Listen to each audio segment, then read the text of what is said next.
Selamat malam pemirsa. Di tengah pandemi ini bukan hanya informasi yang benar saja yang diterima oleh publik dan juga pemerintah, tapi ada juga disinformasi hingga hoax yang merajalela. Mereka menyasar tidak pandang bulu.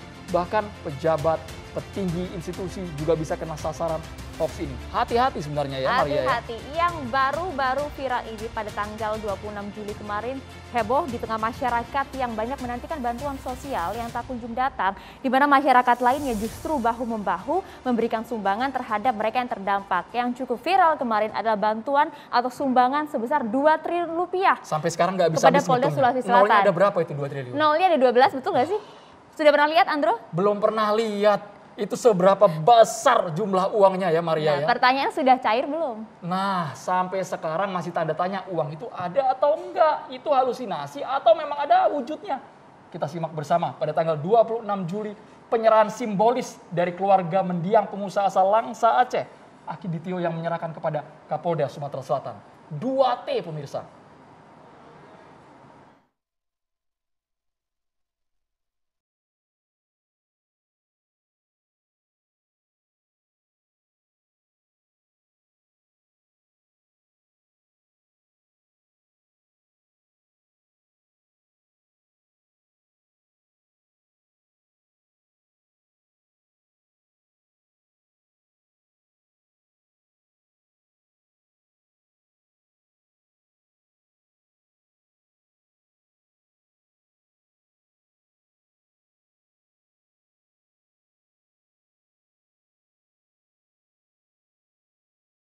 Lihat sumbangan sebesar ini terpukau nggak? Tadi ada Gubernur Sumsel, ada juga Kapolda. Ya jelas 2 triliun ada orang yang kemudian memberikan cuma-cuma terhadap kondisi pandemi COVID-19 dengan jumlah yang besar. Tapi kemudian mungkin masyarakat terlena ya dengan terpukau tadi, dengan besarnya sumbangan yang kapan kami dapat orang-orang yang terdampak, Maria. Jadi kemudian tidak bertanya-tanya sebenarnya bagaimana proses pemberian bantuannya, sumbangannya melalui apa. Bahkan kalau kita lihat sebenarnya pernyataan dari pihak kepolisian, Polda Sumsel maupun pihak kepolisian lainnya ada perbedaan statement, Andro. Kok bisa? Awalnya sempat ada menggiring hingga ke tersangka keluarganya. Kemudian diralat, uangnya ternyata belum cair. Yang benar yang mana ini? Kita lihat bersama.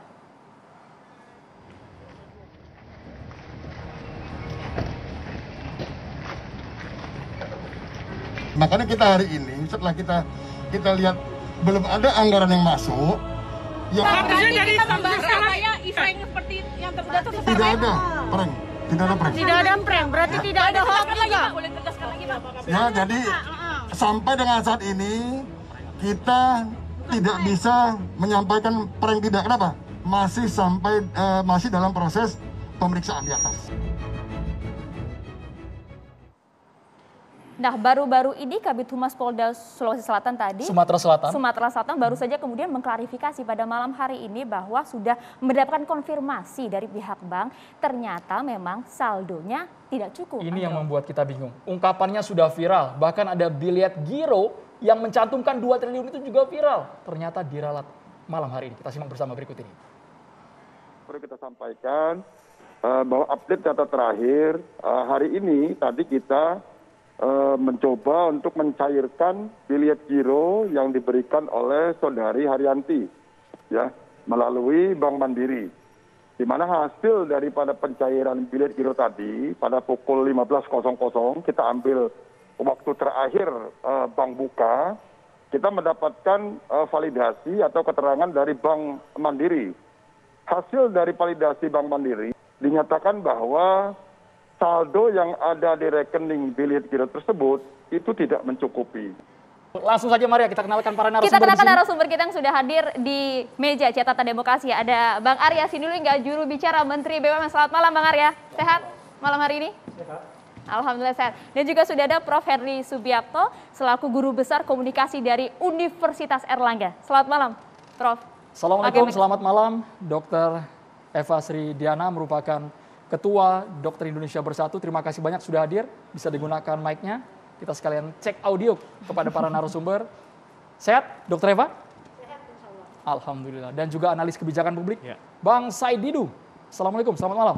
Waalaikumsalam. Sehat semua. Alhamdulillah sehat. Bang Said Didu, tadi kami sudah tampilkan ada pernyataan terbaru dari pihak kepolisian. Saldonya nggak cukup 2 triliun itu. Padahal ditunggu oleh masyarakat yang terdampak COVID-19. Bagaimana bisa, Bang Said Didu?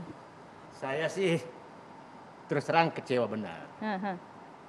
Bagaimana tidak kecewa, penegak hukum yang harusnya lengkap sekali mengetahui menjadi tuan rumah hoax besar.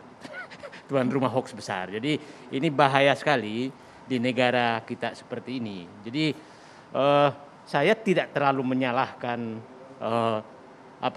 siapa tahu keluarga Akidi Tio ini, siapa tahu orangnya stres sehingga mencari sesuatu yang ini akhirnya, tapi kok nggak diteliti gitu. Nah itu logika ini. Anda yakin sekali ini adalah hoax? Kan masih ada kendala teknis, bisa jadi 1-2 hari lagi cair, Bang Said. Dan sudah dijanjikan juga oleh pihak keluarga. Saya nggak yakin bahwa ini begini. Saya puluhan orang yang menyampaikan hal yang sama, punya uang di sini bisa dicairkan, bisa dimacamkan. Itu begitu kejadiannya dan dari dulu begitu. Jadi saya yang kedua, saya terus terang bukan hoaxnya yang saya pertanyakan, adalah ada pihak yang menggoreng hoax ini menjadi memecah belah bangsa. Itu sedih sekali saya. Karena sudah dinyatakan, terbuka menyatakan ini menyebutkan unsur sara di dalamnya, mengeritik ulama yang menyumbang ke Palestina, menyeritik umat Islam, menyeritik pribumi. Nah ini kan menurut saya udah di luar dari konteks itu. Jadi memang ada pihak yang sudah, itu yang saya sayangkan, ini menyebabkan pemecah belah bangsa hanya karena hoax seperti ini gitu. Nah ini yang saya sedihkan. Tapi saya ingin mengatakan kita ini sudah terbiasa dengan hoax sebenarnya. Ya nanti Prof. Hendru Subiakto, kalau saya salah dikoreksi karena saya memang bukan ahli komunikasi. Nah, hoax ini kan kalau dulu definisinya paham adalah menyatakan sesuatu yang tidak sesuai dengan fakta. Itu kan kira-kira prinsipnya kan. Fakta adalah ada dua kemungkinan, memang faktanya belum ada atau memang dia membelokkan dari fakta. Kira-kira begitu kan. Nah, kalau faktanya belum ada itu bukan hoax. Umpamanya saya menyatakan begini, saya akan meneliti ini menemukan sesuatu, kan enggak, faktanya saya setuju. Itu bukan hoax. Nah, saya bilang kita masih ingat dulu hoax, ingat enggak bahwa ada emas di bawah istana Batu Tulis sekian ton, ya kan? Para elit bahkan juga itu menteri agama loh, bukan ya. menteri agama yang menyatakan itu hoax besar. Ingat hoax dulu tambang emas Busang di Kalimantan Timur, itu hoax juga gitu kan. Nah, tapi saya mohon maaf saya katakan hoax setelah reformasi itu induk hoax itu adalah mobil SMK, itulah induknya hoax. Karena mobil SMK kan ada wujudnya, Wujudnya Bang. ada, Bang, dipakai Jelas, juga Bang. bahkan. bukan hoax, di mana wujudnya? Hoaxnya tuh Ada pabriknya. ada pabriknya. Sempat diuji coba. Ada pabriknya, kalau ada acara, kalau ada peluncuran ada mobilnya, ya kan? Nah, jadi maksud saya begini, hoax ini memang menurut saya ini harus dikurangi dalam apapun, dalam hal apapun. Hoax kita duga kan hoax bahwa di kantong saya ada 11.000 triliun. Ini pernyataan saya menurut saya ini saya dikoreksi nanti, pasti Pak Henry menyatakan itu bukan hoax gitu kan. Tapi saya menyatakan itu sudah hoax bagi saya. Karena kenyataannya berbeda. Kenyataannya berbeda. Menyatakan saya tidak akan ngutang. Ya kan? Nah, itu bisa dikatakan janji kampanye.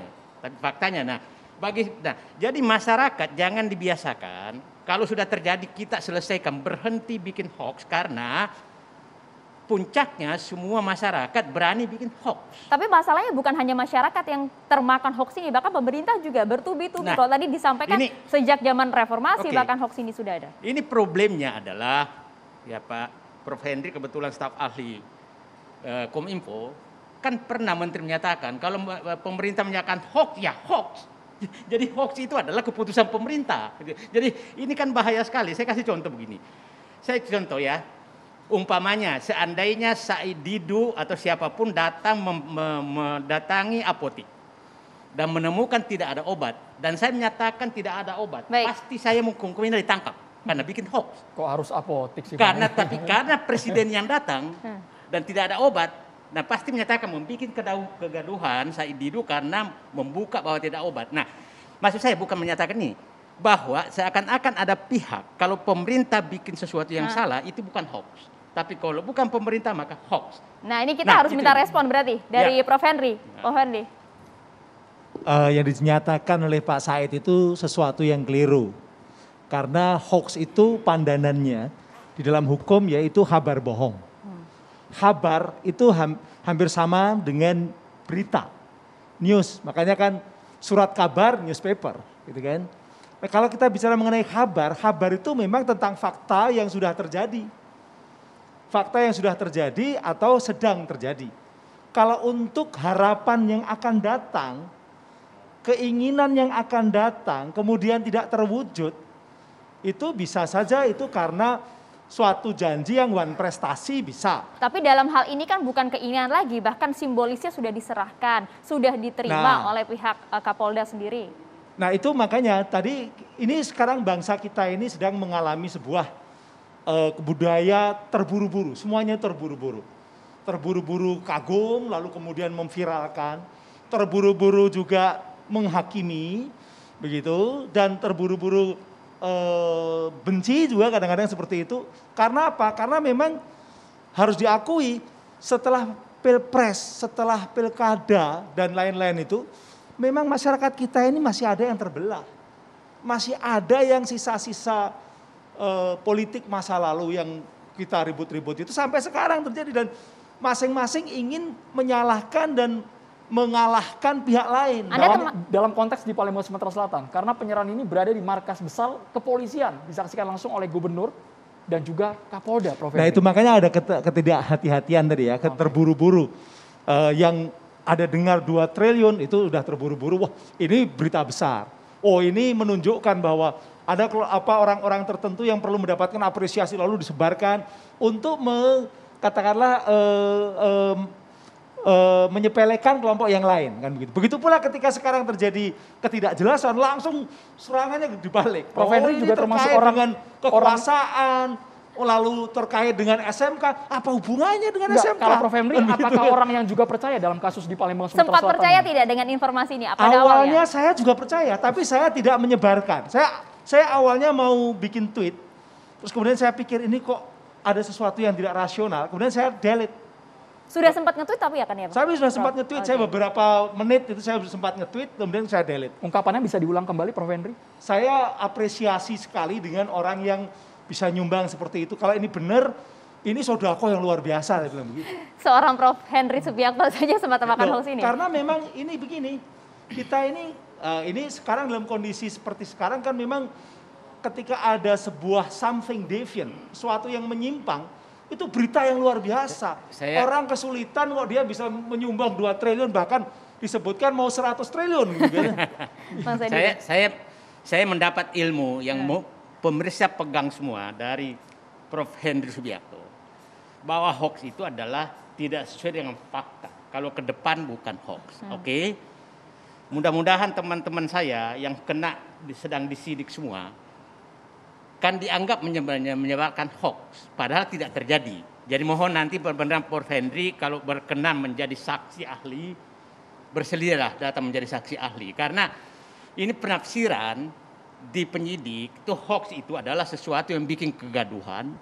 Nah tapi tadi Prof. Henry sebagai kabar ahli yang bohong. katanya, Hoax itu kabar bohong, betul, ada manipulasi fakta di situ. Betul, nah tapi kalau bukan fakta berarti bukan hoax kan? Oke? Kalau belum fakta bukan hoax kan? Kalau misalnya anaknya Pak Said Didu mengatakan, "Pak, saya mau jadi juara kelas juara 1," ternyata dia gagal. Itu bukan hoax. Ya, makanya. Nah, sekarang kita pegang semua termasuk penyidik. Ini staf ahli Menkominfo, penyusun undang-undang ITE menyatakan bahwa hoax, orang yang bisa hoax hanyalah apabila berbeda dengan fakta. Nah, kalau faktanya tidak ada dan tidak terjadi, maka itu gugur demi hukum. Itu. Terima kasih banyak. Berarti kalau untuk di Palembang, Prof. Henry, sekali lagi penegasan agar masyarakat juga tidak simpang siur. Ini apakah bentuknya hanya one prestasi, sebuah cita-cita yang tidak terwujud, atau sudah kategori hoax? Ini juga harus dilihat terlihat apa niatnya. Jadi dia sengaja untuk memanipulasi fakta, karena memang sebenarnya kalau dia mau nyumbang kan dia punya duit, kan begitu kan?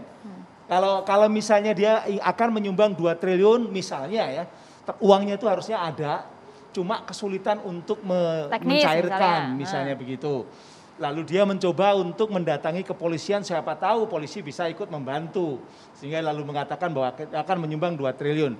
Karena memang it doesn't make sense, tidak masuk akal ketika orang bikin hoax yang jelas-jelas itu persoalan pidana, kok ngomongnya malah kepada kepolisian. Itu kan kalau dalam orang Jawa kan ulo malani gebuk, misalnya begitu.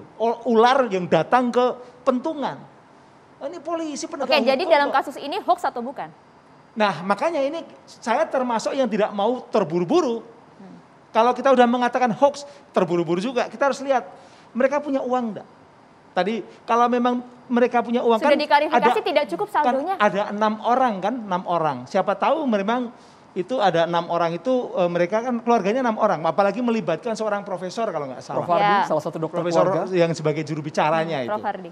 Nah, ini kan berarti kan kita harus hati-hati dulu. Kita lihat dulu, kita coba tenang dulu. Jangan belum sudah semuanya. Ya kalau memang dia ternyata memang ada fakta yang dimanipulasi, ya itu lain lagi. Baik Prof. Henry, kita Ya. tunggu predalam dari pihak Siap. kepolisian. Bang Said tadi sudah sempat menyinggung mengenai ini bukan barang baru. Dulu elit politik kita juga pernah kena sasaran hoax. Kabarnya ada emas batangan di Batu Tulis Bogor, Jawa Barat. Nanti kita undang mantan Menko Kesra di era tersebut ya Maria ya. Ya, Bapak Yusuf Kalla, nanti kita akan hadirkan usai jeda. Tetaplah bersama kami di Catatan